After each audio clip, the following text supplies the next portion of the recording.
let me first start off by saying that this is not easy advice. I'm not going to say, okay, when you get triggered, go jump on one foot and scratch your head. This advice that I'm going to give you is something that you have to do over and over again over a specific amount of time in order to see results. So I am someone who in the past has been triggered by so many things. I would get upset if someone looked at me the wrong way, if someone spoke to me the wrong way, and maybe not even upset, but I would constantly be thinking that I was doing something wrong, or someone said something to me and I would make something out of it that wasn't actually there. Does that make sense? I was angry, I was frustrated, I was sad, my emotions were just all over the place. And it was because I was triggered by so much of the world around me. And it would show up within my body as like tightness in my chest or like really tightness in my throat.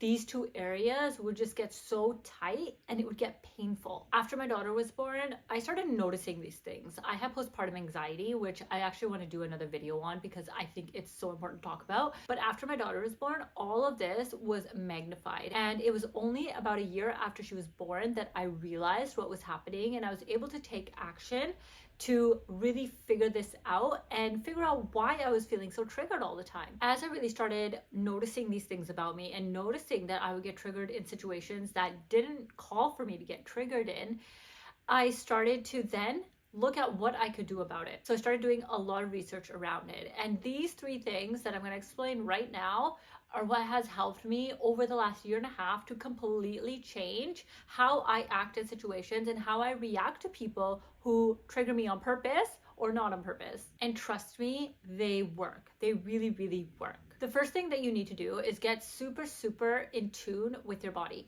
So what I mean by this is, once you start getting triggered, usually your heart rate fastens, maybe your chest goes tight like mine does, maybe your throat tightens.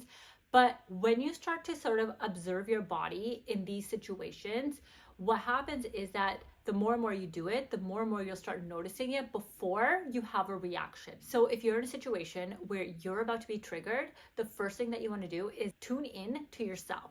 In this situation, the only person that you need to take care of is yourself. You are not responsible for other people's emotions and reactions. You are responsible for your own behavior and your own reactions.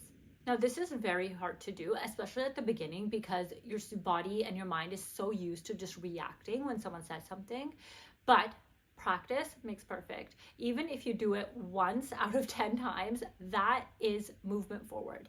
So next time you're triggered, don't immediately say something. Take a pause, take a step back, and just look at yourself and how it makes you feel. Where is that tightness or that pain in your body? What is your mind thinking? The second thing is to observe the situation. And what I mean by that is almost look at it from an outside perspective. Take a bird's eye view on it. What is this person actually saying? And what are you thinking? How is what they're saying coming across to you? What I have found when I do this is that it calms me down, and then I'm also able to really listen to what the other person is saying.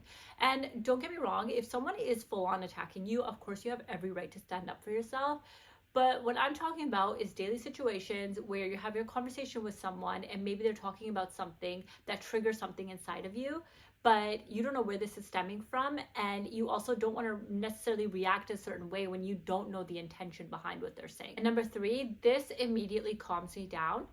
Realize that people are projecting from their own past and from their own viewpoint and from their own trauma. So if we look at a lot of the adults around us, they're still living out their childhoods. And what I mean by that is our personalities, our opinions, most of it is formed by the time we're 7 or 8 years old.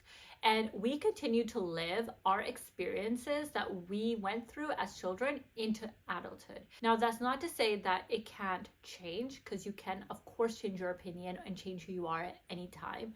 But what that does say is that if you are unaware of this, if you're not self-aware, you will carry this into adulthood. And this is what a lot of adults around us are doing, because this sort of information is not mainstream. And this is not to make an excuse for anyone's behavior, especially as an adult, but what it does, it gives you an idea of why people act the way they do, including you. So I am someone who has played the victim, who has blamed other people for their problems. I've done that.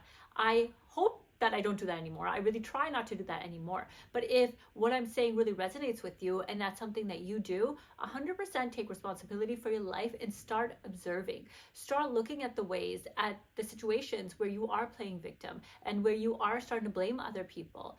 Any situation where you took an action or you had a behavior and it resulted in something negative, that is 100% your responsibility because you behaved in a certain way and you took that action. These 3 steps, if done continuously, can really, really help you change your life. Now, this is something that I do anytime I feel triggered. Obviously, there are times where it just slips by and I do get triggered. I'm only human. But I would say from a few years ago where I was constantly feeling like people were against me and I was constantly blaming, to now, I have completely changed. And I will say that these 3 steps that I've given you, if done consistently, can change your entire life. Now, something that you can do to go deeper into this work is when you feel triggered, ask yourself why you feel triggered. And that doesn't mean just blaming the other person and saying, oh, well, this person said something to me, that's why I feel triggered. But go deeper than that. That stat that I just gave you about us forming the basis of our personality and opinions by the time we're 8, that's where you want to go. What happened back then that made you feel like a victim, like you needed to be defensive, like you needed to push people away from you? What was it?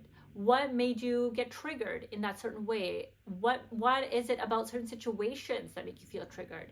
So digging really deep within yourself and really finding out why these situations are happening, and then going into loving that little version of you and reparenting yourself can make such a huge change in your life. And honestly, I'll say it again, you only need to take care of your own reactions and your own emotions in this situation. And I know I'm making it sound a lot easier than it actually is, because when you're in that situations and your emotions are really, really high, it can be very hard to not react. But if you can take that moment, take a pause, take a step back, honestly, it is eye-opening and you will feel so much more powerful. And that is how, over the long term, doing this practice over and over again, you will learn to not be triggered by things that you shouldn't be triggered by. If this helps you, let me know in the comments below. I'd love to make more videos for you guys of my experience and things that have helped me along my awakening journey. I would really appreciate it if you could subscribe to my channel and like this video, and hopefully I will see you guys again soon.